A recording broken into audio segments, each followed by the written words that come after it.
everybody. I'm Jesse Waters, along with Kimberly Guilfoyle, Marie Harf, Dana Perino, and Brian Kilmeade. It's 5 o'clock in New York City, and this is The Five.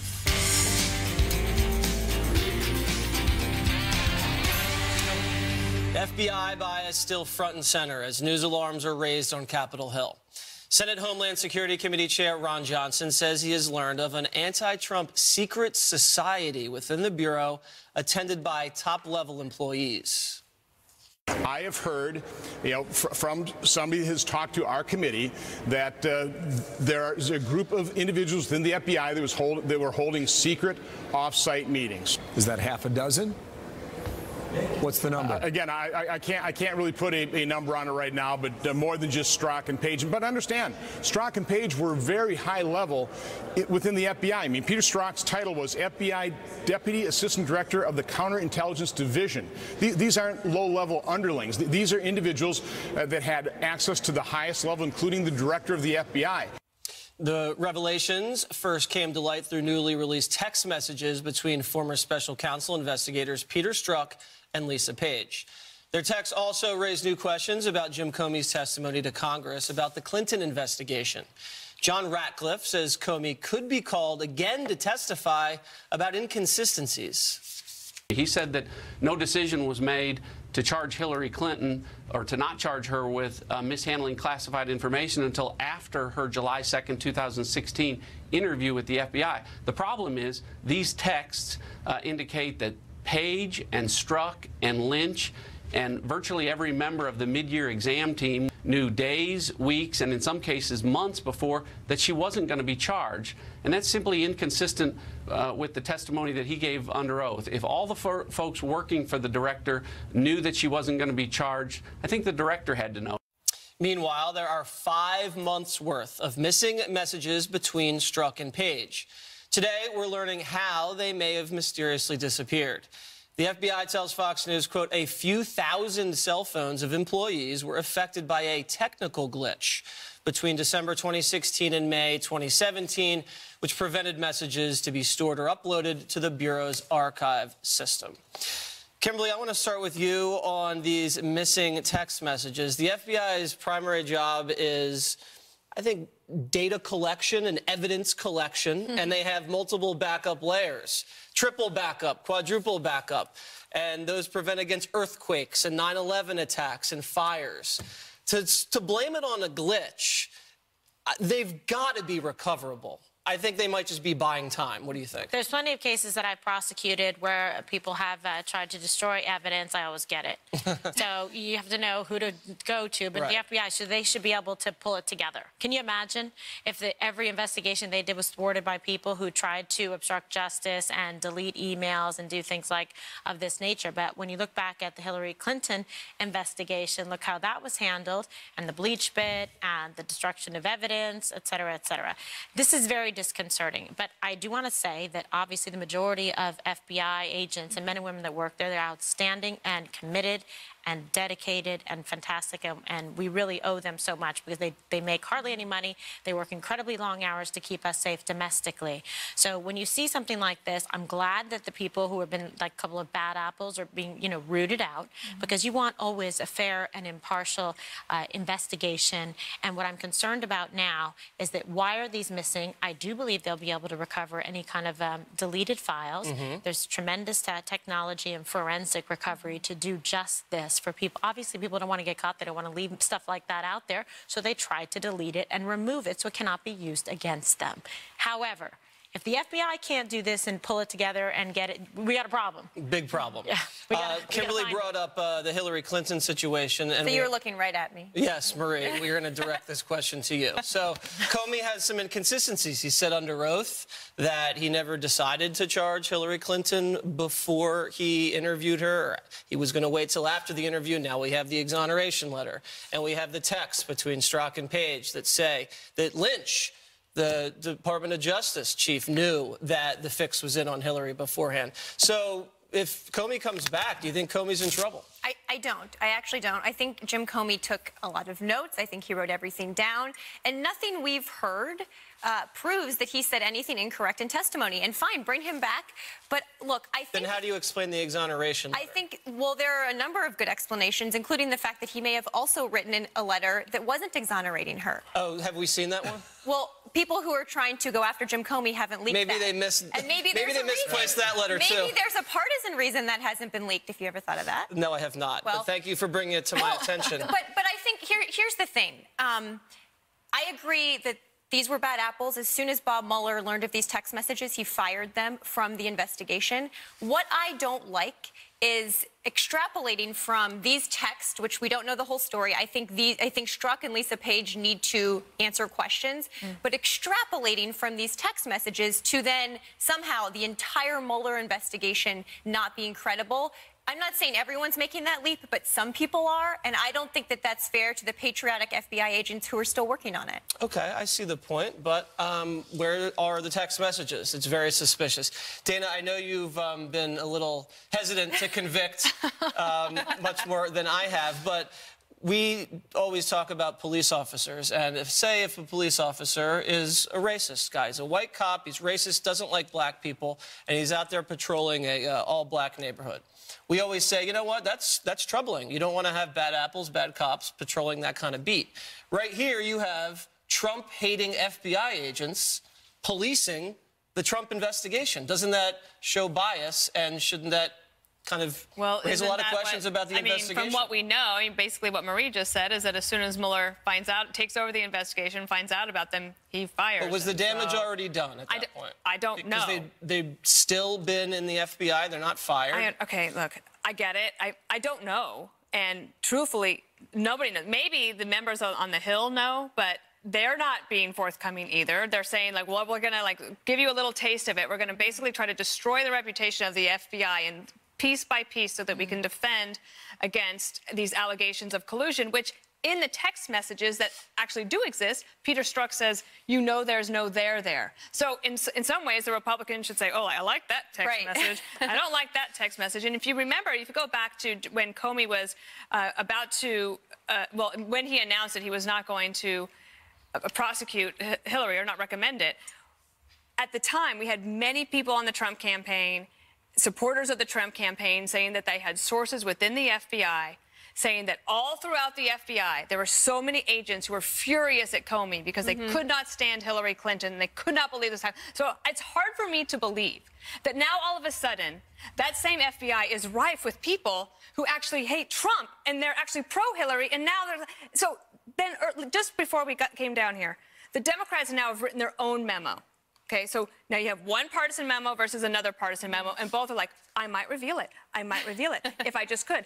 President Trump could reveal them if he wanted to. I think it's a mistake to go down this road. If they release those memos, they must release the underlying applications that go with them, because the FISA warrants that come forward out of that produce the wiretaps that get the information, if they don't have anything to do with that period that you're talking about, then you have a much bigger problem on your hands. So I think it's better for everybody to just stop right now and let them all do their jobs. Let the committee do their job, let Mueller do their job, and then we can have a conversation. She's talking to you, Jesse. Maybe those agents weren't in the secret society. Maybe that's why At the secret society. Oh, don't you remember that, though? How many people came on Fox News and they said, all these people within the FBI, they're furious with James Comey. Maybe they didn't know the secret handshake. But here's the thing. There's a difference between management and field officers. The field officers are the ones who do the hard work, and management, for the most part, are separate. So one thing is made clear to me in talking to FBI agents, they're not management because they're better. They're management because they chose that career path. I'm going to go to Washington, be a manager, as opposed to be in the field office and follow cases. So Andy McCabe couldn't necessarily be the second best FBI agent in the country. He just happens to be the deputy who chose that path for his career. A couple of things on this. On James Comey.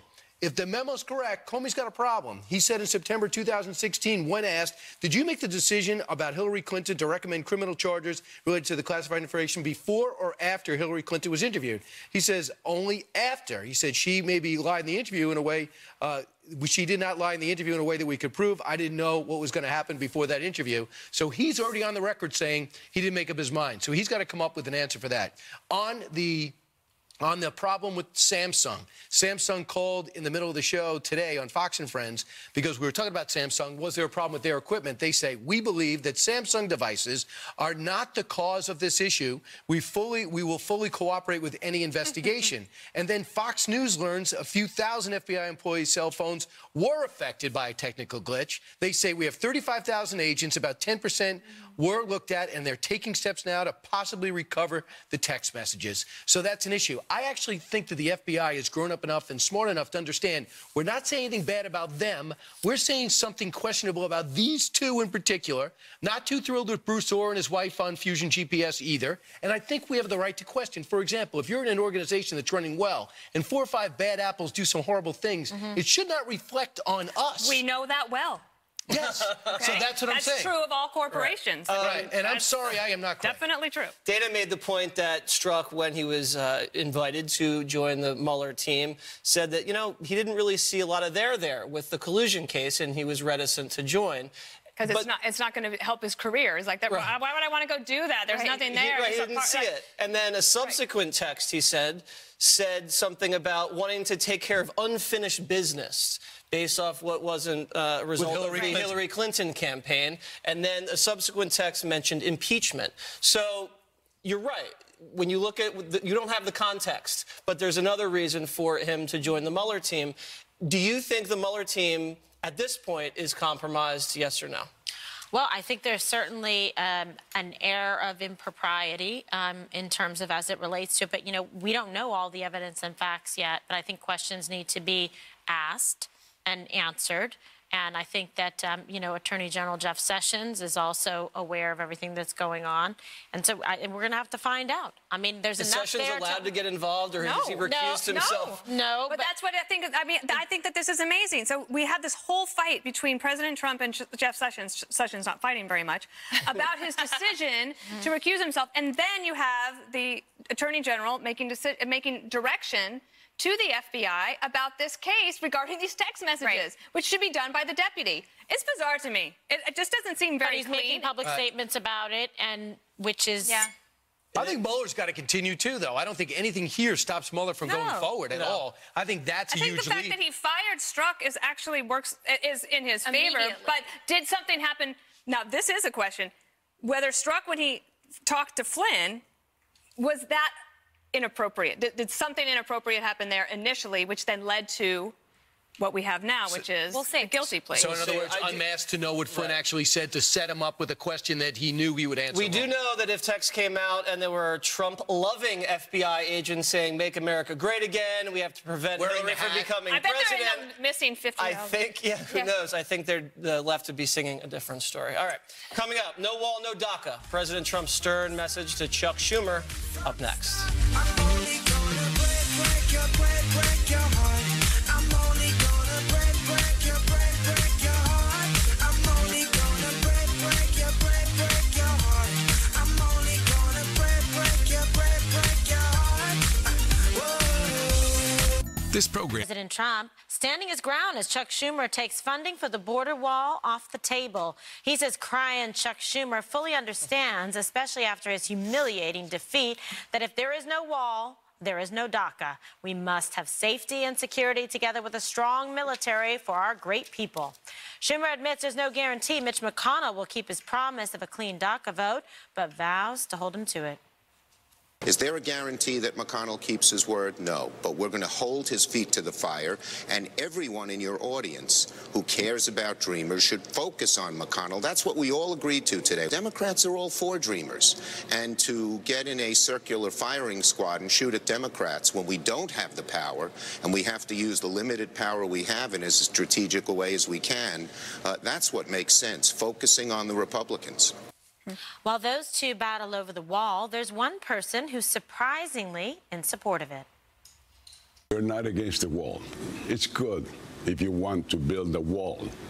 What we're against is Mexico paying for that wall. Who came with that stupid idea of making Mexico pay for the wall? Es muy interesante, ¿verdad? I'm Irish. I have no idea what you're saying. It's very interesting, isn't it true? Fascinating. Interessante. And then when he joined... Yeah. Your Spanglish is terrible. Some of us are slow. Well, that was a very good movie. I thought that was a layup for him, but okay. Thank you very much. Let me see. I also took German in school. It's not helped me yet. Any day now. It should really help. Dankeschön. And unless Angela Merkel wants me to help form a government, which she's still trying to do. So, on this, I'm not sure of the question, but I'll just go with the topic. Dazed and confused. This is what I'm saying. He agrees there should be a border. And he did our radio show, the radio show today, too, and he said that. And he says, well, we both should have a border, a secure border, so why don't we split it? You know, half and half. That's what we do with neighbors. We both want a fence, so let's split it. Pretty nice, actually. Yeah, I think it would be a pretty good idea. I think there's a couple of things going on. I think that most of the polls are showing Democrats and Republicans they want a barrier and they want additional border security. The numbers are between 6 out of every 10 asked and 7 out of every 10 asked. I think we're going to get border security. I'm very curious to see if these moderates on both sides that got together in that room, 25 senators, are going to bypass leadership and do something by February 8th. Watch Joe Manchin 45 minutes ago with Neil Cavuto. Yeah. I sense that he's tired of firing Chuck Schumer. Big regret not going with that tax reform. How's he going to keep that seat now? Right. How's he going to keep that seat? How is John Tester, who still hasn't seen the light, how is Heidi Heitkamp and others going to keep their seat if everything they do is against Donald Trump? And this is another example. Are they going to just sit back and try to shut down the government again in 3 weeks? Right. Dana? I think that that polling is interesting, of course. And then today, Quinnipiac came out about just a couple of hours ago. 75% of all Americans say that they support the Dreamers being able to stay in America. So I think that's one of the reasons that Schumer thinks that they have some leverage to try to get this done. But I also think it's why the president, Sarah Sanders, announced today he's going to lay out a framework, a legislative framework on Monday to deal with the Dreamers and also a couple of other issues, like I suppose chain migration and the visa lottery, and probably something on border security, because he has a chance right now to be the person that figures out how to actually get this done, because the situation is ripe. There is support for all of this all around the board. It's the margins that are the tough ones. I think in the middle you could get there, but it's really going to take the president to drive it. The president has the bully pulpit for a reason, and so whatever he lays out on Monday will be super important.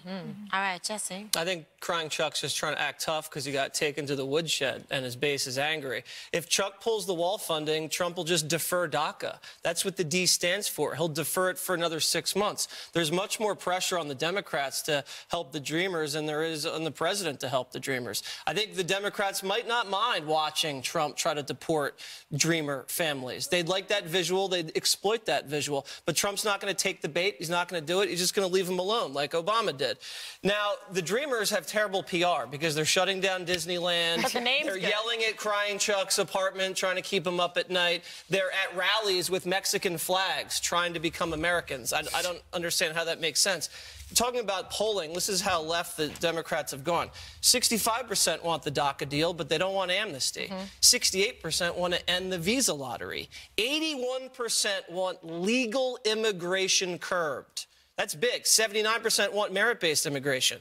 60% so they don't want the DACA relatives, the kids or the parents. And 60%... But kids born in America? No, for the parents of the kids of Dreamers, they don't want the Dreamer parents to get amnesty. They said kids and parents. And 80% want secure borders. This is a Harvard poll, so I know you can't argue with that. Harvard. I know. Right. Very Ivy League of me. I can tell. Here's my prediction that you can. Is he so funny or what? Yeah, I know. Honestly, it's endless entertainment.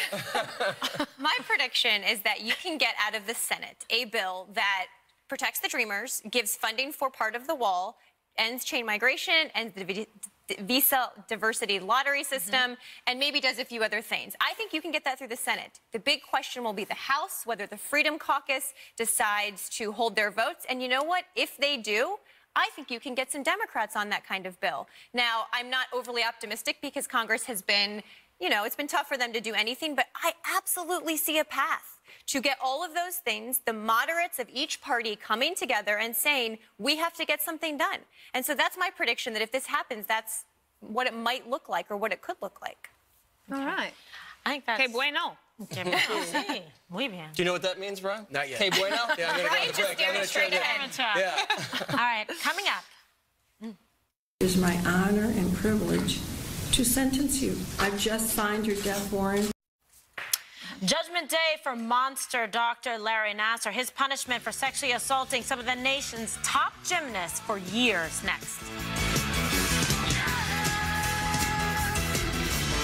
Today, the former doctor who sexually assaulted more than 150 young women and girls, including some of the nation's top gymnasts, got his punishment. It is my honor and privilege to sentence you. Because, sir, you do not deserve to walk outside of a prison ever again. I'm giving you 175 years, which is 2,100 months.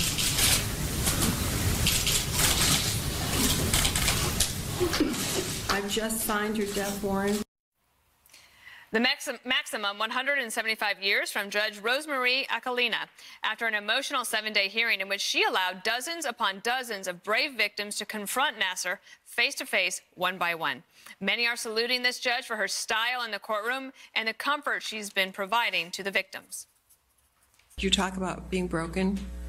Well, he's going to break while you're healing.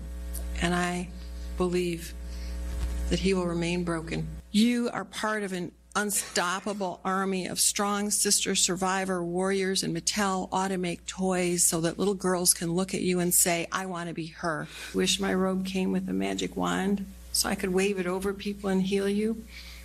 That's in fairy tales, and this isn't one. This is a nightmare. Don't let this define you.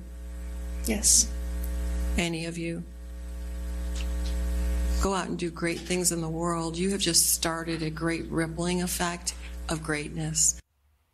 So the nation's pretty riveted to this today, Kimberly. How unusual is it for a judge in a sentencing hearing to take that much time to allow victims to confront the accuser, or the accused, and also the guilty, in a situation like this? I think victim impact statements, whether delivered written or orally, are incredibly important because part of this is the healing process for those who have been savaged by monsters like this doctor. When you give them the opportunity to use their voice and to stick up for themselves and to confront them, it is incredibly powerful for the healing process for these young women going forward. So I applaud this judge. I thought she was outstanding and she was compassionate and she gave everybody their chance because you don't want to say, oh, we'll cut it off. This many people can come forward. That's not the way it should be. I mean, they were victimized and she gave them their day in court and made him sit through it and listen. So I think that was a really powerful. At one point, Jesse, he said, you know, this is too mentally difficult for me to sit through. And she threw the letter away. She's like, too bad. You're going to have to do it. Poor guy. This was Me Too justice. I think this was the Me Too movement at its purest form. These women confronting this monster and helping convict him. But I feel there's a Weinstein analogy here.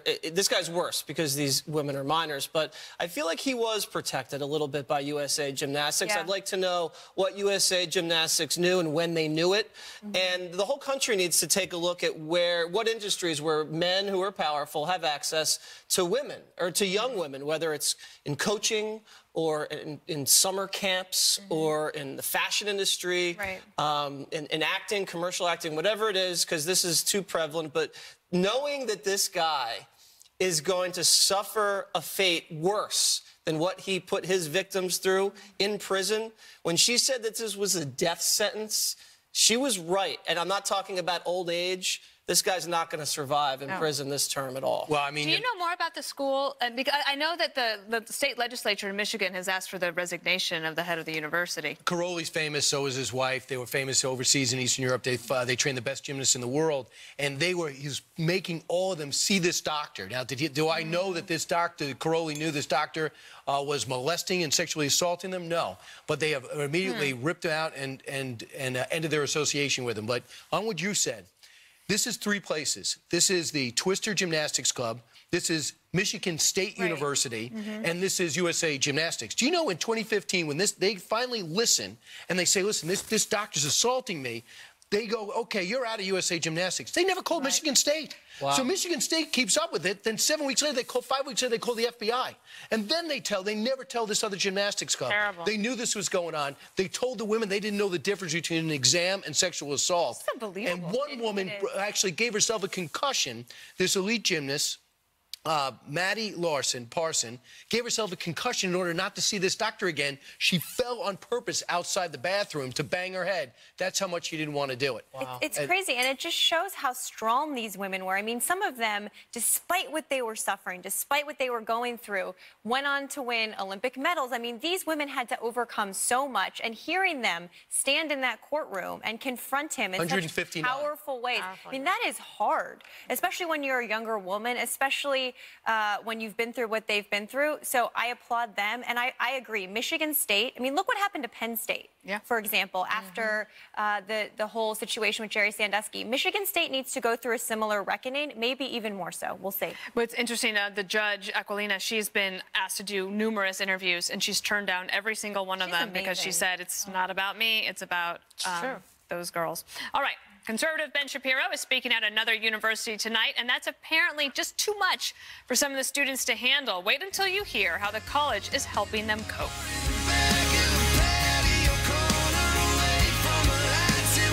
Connecticut. You might remember his fall appearance at Berkeley. It sparked riots that led to multiple arrests. And as you know, some on the left have a very hard time with freedom of speech in some cases. In fact, Shapiro appears later on the University of Connecticut, and if anyone else is offended by his conservative views, they can get help.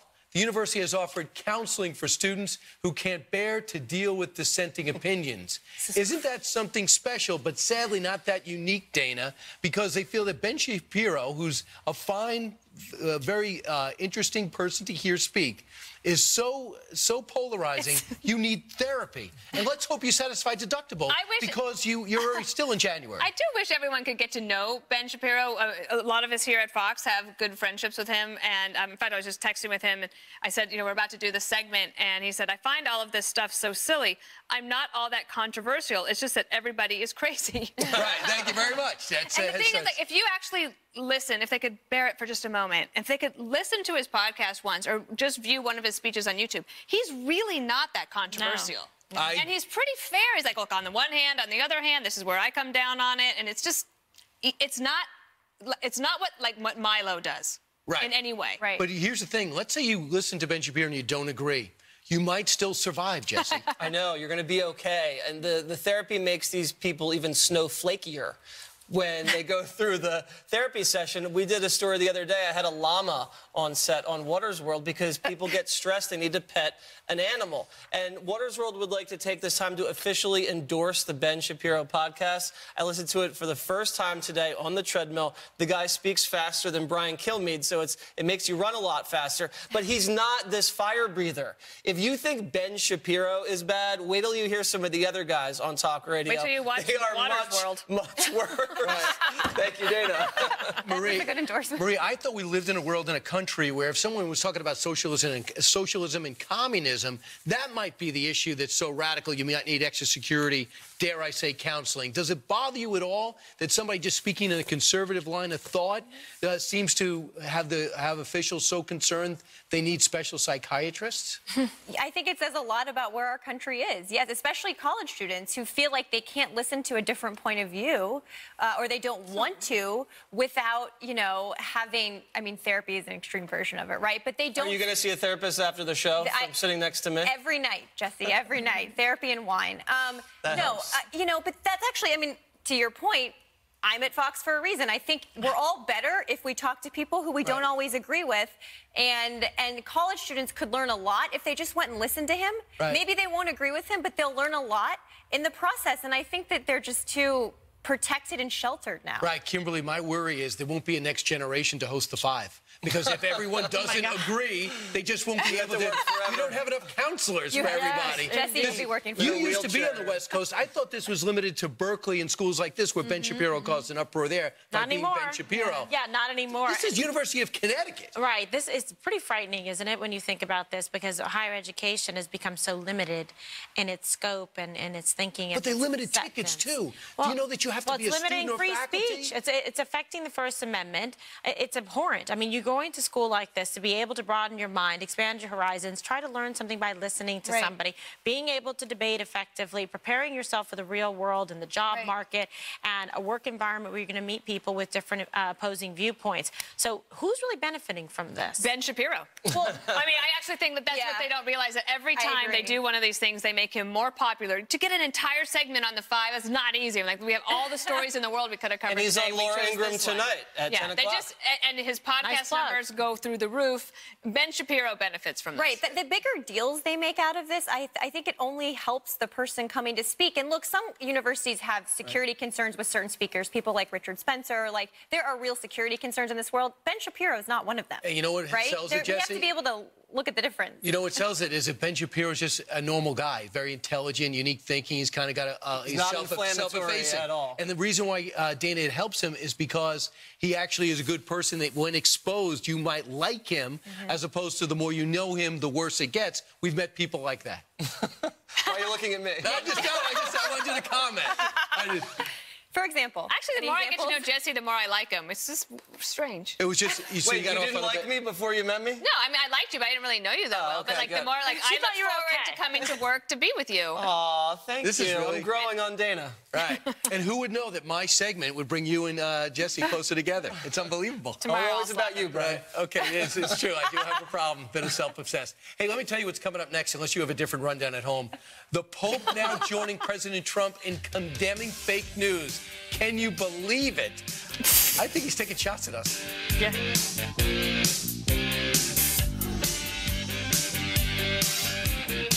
In 2 days, see the film critics are calling stunning, magnificent, beautiful, astounding. Don't miss. On much, but there's at least one issue they're both giving lip service to. Fake news. The president often uses the term as a rallying cry, but now the pontiff is warning against the evil dangers of misinformation in his new World Communications Day message. He calls fake news, quote, evil, a sign of intolerant and hypersensitive attitudes, and leads only to the spread of arrogance and hatred. Journalists should only communicate the truth, he says. Francis also pointed out the genesis of fake news. It dates back to the beginning of time when Eve was tempted to take an apple from the Garden of Eden based on deception from the serpent. A little biblical lesson there, too. Brian Kilmeade, what say you to the Pope? Well, let's start at the book of Genesis, and can I read? Did you like that? That was a good pun in the read there. I like that Genesis pun. By the way, we have to get over it, all right? It was bad. It was a bad move by Eve. Let's turn the page. And we did, and we finished the book. Any day now. But here's the thing. Blame This it Pope on Eve. Right. Sure. Yeah. This, well, That's the patriarchy. I can only tell you what the Pope tells me. It was written down in black and white and then translated a million times. Right. With its own bookmark in every Bible. But I bring up this. The Pope is weighing in on this, but then he goes to Chile, creates a lot of controversy when he talks about a bishop that was accused and pretty much verified to have covered up for a known pedophile within his diocese or within his district. For a kind of an election term. But this Pope went out and gets himself in trouble. He also says gossiping is like terrorism on top of that. Gossiping nuns are like terrorism. Nuns. I saw that. So I'm not really sure if he should weigh in on that. I think it's important for him to point out that we have a second, in our case, we think freedom of press is important. But I think he could focus on things like China and Russia, where if you own a bookstore and there's one book in that bookstore that is not good, you arrest the guy who owns the bookstore. I think that we could focus more on that than somebody who writes an article that you may disagree with. Well, Dana, it's interesting. This Pope has weighed in on a lot of issues in the news. He talks about climate change. He talks about poverty. And I don't think he's using the term fake news in the same way the president does. I think the president uses it when he doesn't like stories. Well, both, actually. Well, there have been things that have been factually incorrect reported about the president, that it's obviously, that's what he calls fake news. But then I agree, yes, sometimes they just don't like the negative coverage, and that's fake news, too. Right. But I also think that Americans have this way of assuming that everything is all about us. That's true. And I do think that there are problems, especially from Russia or in dictatorships where there is not a free press, where where the Pope is trying to send a message like, make sure you seek out the truth, and journalists do the right thing. I mean, that's not a bad lesson for all of us to learn. We shouldn't just assume that it was an attack on the president. That's true. Jesse, do you think it's all about us? I do. I'm shocked the Pope took a shot at CNN. They've been having a tough year over there. Now the Pope's going after him, the president. They have a lot of explaining to do. You know, I don't want to attack the Pope in any way. I'm afraid I'll get struck down right here on the set. You may need something. Exactly. You're right. I might need a blessing. But, you know, you were saying it before.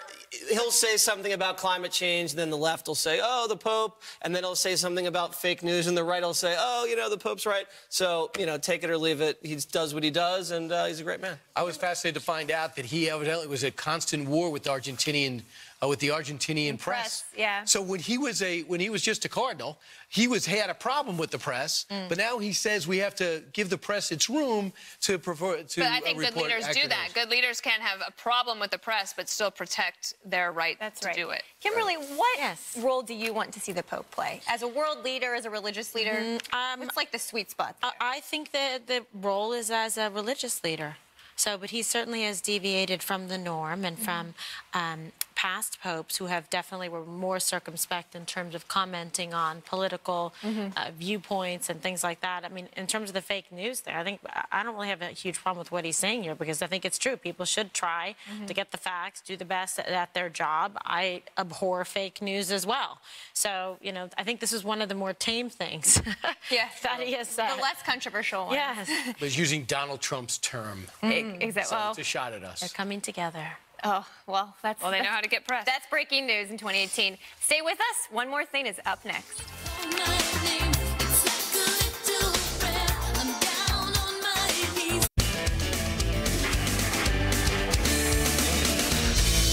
It's time now for One More Thing. Dana. Okay. Teased this on Instagram yesterday. Take a look at this right here. This is a painting at a fundraiser hosted by Brett Baer for Children's National Hospital in Naples 2 weekends ago. This painting was commissioned by Roddy Bowling and painted by artist John Prince. You can find him at johnprinceart.com. Prince as in like Prince of Wales. Amazing. So this is a painting of Jasper. He even got the little ear, you know, and then they made prints off of this painting and then auctioned them off for the charity. And then they mailed this painting to me. And I just want to thank John and Roddy for my very beautiful painting. And hello to Roddy's 12-year-old son, or 16-year-old son, who is so cute. I said 12. I heard that was a great event. It was a good event. Yeah. Beautiful. Raised a lot of money. All right, Kimberly. Well, it's time for Honoring Heroes. So yesterday, the first female Marine to retire from the Corps was laid to rest at Arlington National Cemetery. Master Sergeant Catherine Murray enlisted during World War II in 1943 and served honorably for nearly 20 years before retiring in 1962. She wanted to be buried in Arlington National Cemetery alongside her fellow Marines, and that wish was granted yesterday as both active duty and retired Marines gathered to show their respects. She was 100 years old and remained a proud supporter of the Marines until the day she died. God bless her and her family. We thank her for her service. Beautiful. Very special woman. Very special. All right. I was asked to star in a commercial for Skittles for the Super Bowl. Here is a sneak peek. You're probably wondering if this is a scene from that new Skittles Super Bowl ad that they're only showing to one single person. I'm kind of wondering that myself. Exclusive The Rainbow. Taste the rainbow. Okay, that's not me. That's actually David Schwimmer, who looks a lot like me. You know, we've really seen a resurgence of David Schwimmer. First, they had the O.J. Simpson docuseries on TV. Now he's doing Skittles ads. I mean, You're taking credit for it. Schwimmer's back. I take all the credit. You should. I mean, he probably watches The Five. That's true. And I did see him in the O'Reilly green room before. Great actor, yes. With you. I got my picture taken with him. I don't know. That's weird. No guys ever asked for a picture. Is that what he said? I was there. Yeah, Jesse was like stalking him. Did you see the resemblance? Stalking is a stretch. All right. Yes, he did. Go ahead, Brian. All right. Andrew Jackson, Miracle of New Orleans, just found out it's ranked for the 13th week. Thanks so much. Yeah. One of the great things is I get to visit my radio stations, and I'm going to go to WNIS in Virginia Beach tomorrow night. I'm going to be there at 6:30 at Barnes & Noble. Big military population, so I'll buy a book for everybody with a military ID. If you buy one, I'll buy the next one for you. Nice. Good idea. Yeah, you can find out, I'm also at Regent Regent University the next day, so hope to see you there. Now, there's a lot of advantages to having voice technology. For example, okay, Google does whatever you want. You say Alexa does whatever you want. Unless, of course, you're Brit Hume and you're on a show with Tucker Carlson last night and you're answering Tucker's question about DACA that sounds like Alexa. Watch. But when you take it, when you break out the, say, the DACA piece of it, right? You know, and of course these are people who. Did you hear that voice behind me? That was Alexa. I managed Tucker to wake Alexa up with some. Wait, so you're saying Amazon is monitoring this conversation? Yeah, Amazon, and I ask her all the time. I say, Alexa, are you spying on me? Listen. She didn't answer. Right. And that, of course, means yes. That is one of the things about the next generation of digital technology. Sometimes it can turn on you. That's true. Okay, Google, watch Fox News.